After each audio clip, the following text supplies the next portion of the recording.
am delighted to be joined by Arnold August. Arnold August is a prolific author. He's written many books on Cuba and democracy in Cuba. He's also a journalist who has been closely following the elections in Latin America, but also different democratic processes. Thank you so much for joining us, Arnold. It's a pleasure for me to be with you once again, Sylvia. 2020 has been an unusual year for many reasons. Many people will be talking about pandemic, but for Latin Americans, I think our greatest concern has been the pandemic of democratic intervention. How many of our democratic processes have been halted by coups, by foreign interventions. Can we talk a little bit about your analysis of the Southern Cone? The issue of pandemic and elections, interference in elections or whatever, I think it's an important point. Of course, we can start here right at home. Before the pandemic broke out, if you recall, in February or at the beginning of this year, there was a major struggle across Canada, led by the Indigenous nations with wide support from all sectors of society in support of the demands of the Native nations to maintain their land in the face of encroachments by the Trudeau government and the monopolies that he is supporting to go through the lands of the Native nations.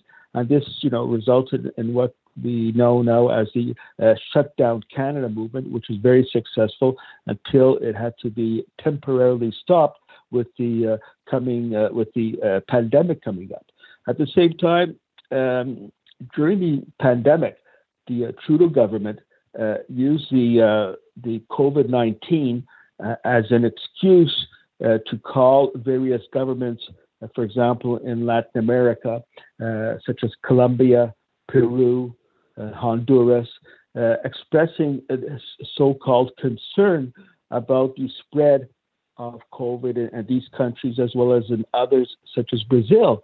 But at the same time, in these conversations, more often than not, he would drop what I would call his bomb. He would say, well, we're interested in COVID-19, and we also have this common interest in the issue of Venezuela. That is what they would call the illegal Maduro regime in Venezuela, and what Trudeau and his partners in Latin America, under the auspices of Trump, one would have to say, should do to change the situation in these countries. And during this last year, the pandemic 2020, it led from the overthrow by United States, Canada, and other countries of the legitimately elected government of Evo Morales, which led to about a 9-month vicious racist attacks, massacres, killing Bolivian people almost throughout 11 months. At the same time, the Bolivian people, despite the hardship, despite the fact that they had no real defense aside from their own hands, despite the fact they were fighting in COVID-19 situation, actually forced the government, the Bolivian coup government, to hold elections, even though they were eventually postponed on 2 different occasions.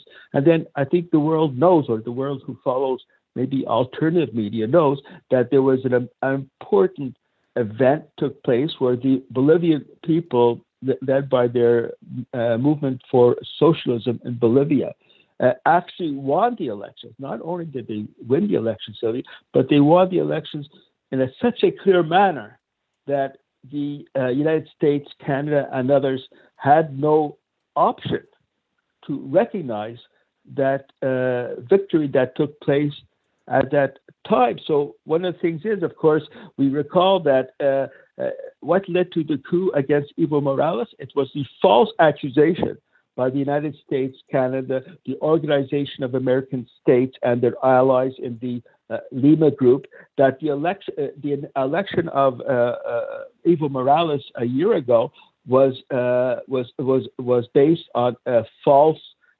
information. The elections were fraudulent and all that. But the history has shown, Sylvia, that not only was Evo Morales right a year ago that the elections that he claimed to have won were won, because many studies have shown this the case.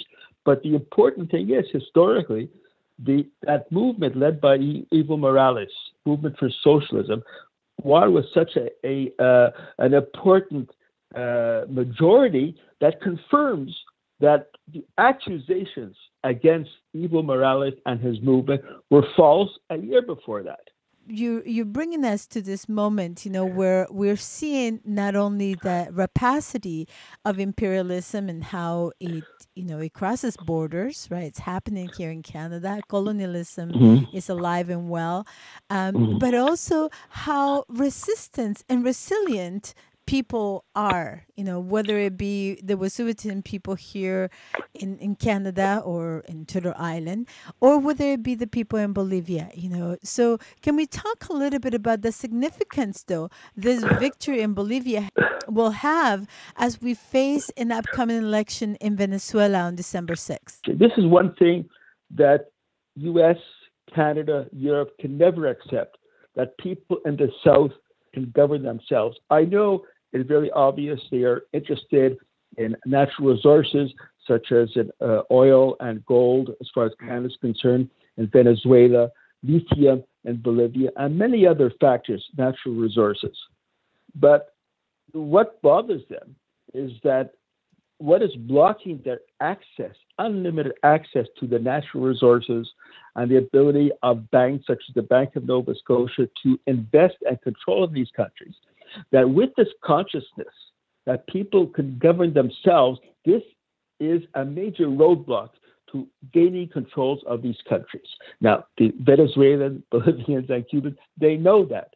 But the United States, Canada, and Europe, they also know that this is what is blocking their access to these natural resources. I don't know if you recall, president of Tesla, who's the main manufacturer of electric cars in the world, based on lithium extracted in Bolivia, to build these electric cars, batteries for electric cars.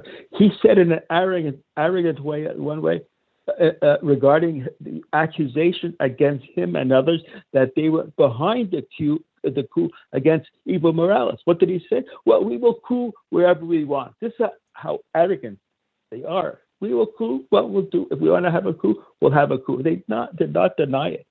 But who did deny that was the Bolivian people, ordinary people, masses of people. And I would like to say, with regards to Canada, if I may, that Canada, Trudeau has been promoting itself that in the sense that it has a so-called feminist foreign policy. But everyone saw on alternative media, even on mainstream media, the atrocities carried out by the coup government in Bolivia against the indigenous women all over the place. The same thing happened, for example, in another close ally of Canada, that is Chile. All the time that Trudeau was having friendly phone calls with Piñera, there were widespread attacks by the police against the people, and one of the main targets was women. Women were captured. They actually suffered rape while they were in captivity, and there are many other examples that have been shown across Latin America. But these examples and others show the complete bankruptcy of the Trudeau government feminist foreign policy. Not so long ago, in May, Canada was at the center of a coalition to bring down the government of Venezuela. In fact, there was a failed coup, an armed coup in Venezuela on May 5th, 2020. And now, we are continuing to hear, the voices for more, the sanctions, for instance, that have killed so many thousands of people. All of these things Yes. are not just, injustice, but they're illegal. They're terrible aberrations. For people who claim to be democratic and peace loving. So let's talk a little bit about not just the influence that Canadian policy has in the world and the responsibility we all have, but why is this so important, particularly in this region, in Venezuela in particular? One of the important features of North-South relations, that is Canada, United States on the one hand, and the South, taking the example of Venezuela, even before the pandemic, there was major sanctions carried out by the United States against Venezuela with the clear goal. What is the clear goal? To force the Venezuelan people to suffer and to eventually rise up against its own government. The United States has carried out a large number of sanctions, crippling sanctions, illegal, and the Trudeau government has carried out its own sanctions as well to jive with the U.S. policy. The person who worked out sanctions under the Obama government against Iran, he wrote a book called The Art of Sanctions. They actually call it an art. And in it, he says clearly that the goal of these sanctions, whether it's applied to Iran, and Venezuela, even though Venezuela is not mentioned, is the same thing. The goal is to make people suffer. That is the goal. Suffer for what reason? So people will rise up against their own government. But in Venezuela, that did not happen. They had a very clear aim to try to get the Venezuelan military, the militia, to split from Maduro and try to overthrow Maduro government in alliance with Canada, United States, and the Lima Group. Identity politics, it sort of weighs on us like something that is almost impossible to overcome. If you look, for example, in the United States, Biden is thinking of nominating a black person, African American, to run the CIA. Now, one of my colleagues in the United States just responded to that by saying, okay, that's U.S. imperials with the blackface. And there's so many other examples, especially with the Democratic Party, using identity politics. For what reason? To co-opt the movement, for example, against racism, to make it ineffective, and in fact, to try to subvert it so that the U.S. imperialism, now with Biden and the Democratic Party, can carry out the same politics as Trump, but in a more efficient way. The only difference they have with Trump, as far as the Democrats are concerned, is that he was not efficient. He didn't do it properly. It was obscene. While the United States under Biden is now going to do it in a proper way, through consensus. And Canada is the same thing. Canada is known to use identity politics to try to present U.S. foreign policy, which is imperialist, present U.S. domestic policy, which is based on genocide against the native people, in a fashion that would appear, perhaps to the gullible, to be acceptable because they bring in people from what they call so-called minority groups, but to carry out the same policies as before. So as we move to the election in Venezuela, what are some of the things we ought to be concerned and on guard? Because we've seen how elections in Venezuela have been dismissed by Western countries, in an attempt to not only discredit, but stop the social movement that has started, that started with Hugo Chavez, but has been continued by a population that believes they can create a new way for other than capitalism. These elections coming up, slated for December 6th, in fact, just a little over a week from now, they're very important. They're elections to the National Assembly, that is the legislative branch of the Venezuelan government.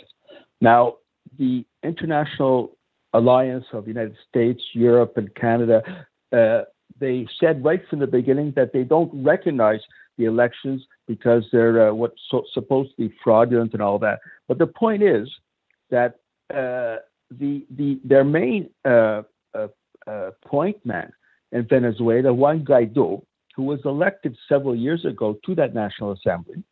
And through his position as president of the National Assembly, this was wrongly interpreted by the United States and the Lima Group, and they named him as de facto president of Venezuela while not recognizing Maduro. Now, what has happened is that you mentioned the people-driven movements in Bolivia. The same thing has happened and is happening in Venezuela. After all these sanctions, various attempted coup, the attempt to assassinate Maduro, many other examples over the last couple of years under Trump and Trudeau and their allies. The people have withstood that. It's really, I think it's an amazing chapter in Latin American history, that through all this period, especially since January 2019, when they declared Guaido to be the so-called president of Venezuela, the people have stood firm with their government. But they are, in fact, their own leaders. You cannot resist the U.S. empire with everything they've tried to throw at Venezuela. If it was not for the consciousness and the organization of the people at the grassroots level to defend themselves, to stick to their own path of revolution that they worked out for themselves. Now, these elections are taking place, but the United States and Canada, they don't recognize. This is completely arbitrary because their man is not presenting himself for elections. Why? Because they know he will lose. So the way out is that he is not in the elections. He will lose. And the fact is that there are over 100 political parties participating in these elections in December 6th, and the majority of these parties are actually opposition parties. So what has happened, despite all the attempts by the United States and Canada to hold a lid on the movement in Venezuela, they actually succeeded in splitting the opposition. So you have one section led by Guaido, who refused to participate in the elections in order to say it's fraudulent, I was not in the elections, and the others, and opposition parties, anti-Chavistas, who are participating in the election. You know that in Venezuela now they even have public debates among candidates. I followed one. In this one of these debates, you had two Chavistic candidates and you had two opposition candidates. Well, in Canada, we know of left-wing political parties in running for elections, they are in generally excluded from these candidates' meetings. While in Venezuela, they take place. There are many other examples to show without any doubt that the elections taking place in Venezuela, not only it is going on in accordance with their own constitution, written and adapted by the Venezuelan people, but it is also important that the Canadian government has to recognize these elections. For example, they're very fast to defend or say nothing when the corruption erupted in Peru, and you had about 3 different presidents over a period of a week, or you have other demonstrations against in Guatemala against the government there, in Honduras. There are many examples, but on any of these examples, the Trudeau government has never said anything. They get a free pass, whereas they just are focused on Venezuela, making up unfounded charges that the elections are fraudulent. People who are listening should do everything. We should force the Canadian government to break with Trump, who they say they hate so much, right? And to break with the Lima Group, which is in any case falling apart, because the Lima Group, by the way, some of its main players, such as Peru itself, Guatemala, Honduras, they're just falling apart at the seams. And Bolivia used to be in the Lima Group during the time of the coup, but is no longer de facto member of the Lima Group. So the Lima Group is falling apart. The support for Guaido is completely no one supports him in Venezuela. This is the time for the Canadian government to say, okay, we made a mistake. Let us at least discuss. Jorge Ariasa, who's the Minister of Foreign Affairs of Venezuela, when he spoke to us in Canada last August on the issue of Venezuela, he opposed very strongly. He explained why Venezuela is opposed to Canada's interference in Venezuela's internal policy. At the same time, Ariasa also extended an olive branch. Look, Champagne, Trudeau, you have my phone number. Call me anytime. Let us discuss.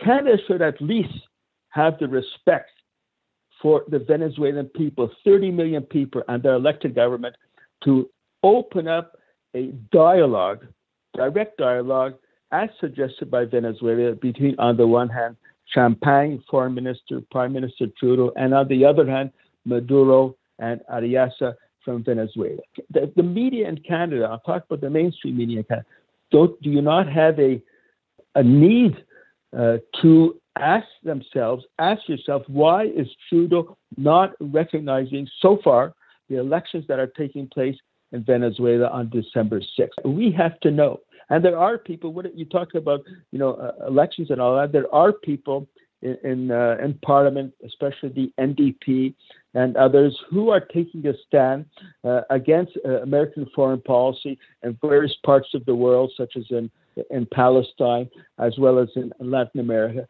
It'd be great if these NDP members of Parliament, who seem to be very courageous, if they can speak out in Parliament during the question and answer period or any other space available publicly, as they already do, to say the Canadian government drop the Lima Group, recognize the Maduro government, or if that's too radical for you, okay, how about discussing with the legitimately elected government of the Venezuelan people? Thank you so much for being with us today.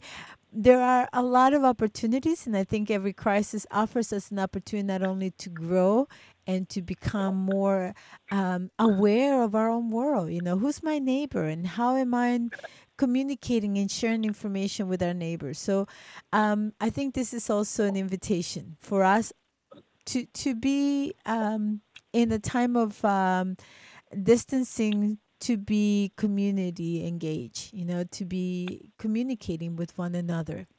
So can you tell us the name of your book, and how can people access more information? My third book, it's on Cuba-U.S. relations, but it also deals with Venezuela. The previous book, Cuba and Its Neighbor, Democracy in Motion, it deals with the examples on the one hand of Cuba, Venezuela, Bolivia before the coup, because it was written before the coup on the one hand, and on the other hand, democracy in the United States. I think that's my favorite chapter, because I think I've been studying American democracy for quite a while. And there I point out the importance of co-optation, how the ruling elite in the United States goes from one political party to another using co-optation. We just gave the example now of a black leader, a black head of the CIA, and there are many other examples. They co-opt the movement in order to maintain the status quo. Like the Democratic Party is a good example. Who is their main enemy? It's the left. The Democratic Party did everything to subvert the Bernie Sanders candidacy. But that means they fear Sanders, even though he's not really a socialist, but they fear his thinking, his influence, much more than they feel Trump. In other words, they would rather have Trump in power rather than the Democratic Party led by someone like Bernie Sanders. This is a very important issue for people to learn, because unfortunately, United States is very important in the Canadian media, and they keep on repeating the same thing, trying to present the Biden administration as something of the left, as opposed to the obnoxious Trump on the right, when really they're actually two sides of the same coin. The Biden administration, if you just base oneself on their appointments, they're going to carry on the same aggressive military and political policy against the peoples of the world, including the people in the United States, against Trump. What is the difference? They say, finally, with the election of Biden, decency has returned to the United States. In other words, for them, the issue of Trump is not so much his policies, his aggressions against the world, his attacks against the African American population in the United States. The problem they have with this Trump is that he was not decent, and thus it gives the United States a bad reputation domestically and internationally. And Biden is upholding the policy to have the same policy as Trump or previous governments before that, but it will be more decent. I'm so glad you point that out. And given how close the U.S. election was, it is very clear that it's a population very much divided. You know, we have a population where racism once again was used to mobilize, to create a lot of disruption. And the harms that have come from this will not soon be dissipated.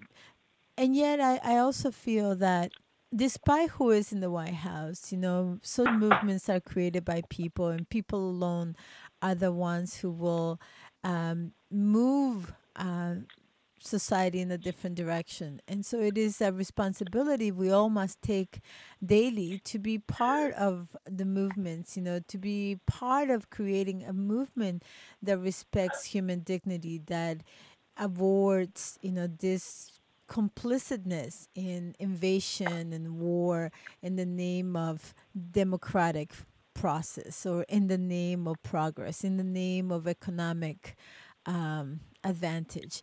So it is people, really, you know, you and I, workers, you know, in our daily affairs, you know, how we engage with the world is the world that we're creating. So I feel that you're right. We have a crisis on our hands, but it is also an opportunity, you know, an opportunity to learn from what our brothers and sisters are doing in the South, what people are doing with a lot less resources than us, you know, in Venezuela and Bolivia, in other parts of the world, and to learn also that we too have power, as we saw with the Wet'suwet'en people who almost brought the Canadian economy to a halt, right? The whole of Canada was united. Indigenous groups across Canada were in support of the Wet'suwet'en.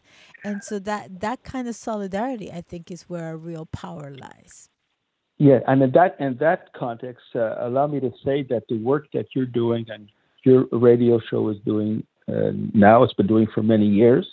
This is very important because it provides an alternative in terms of what is going on, an alternative to the mainstream media. And I'm thankful that we have yourself and your colleagues doing this work, as well as a similar work that is being done by alternative website and other media, because without that, it would be a hopeless case. But we have it, and thanks to you, and best of luck. Thank you again, and thank you for being with us today.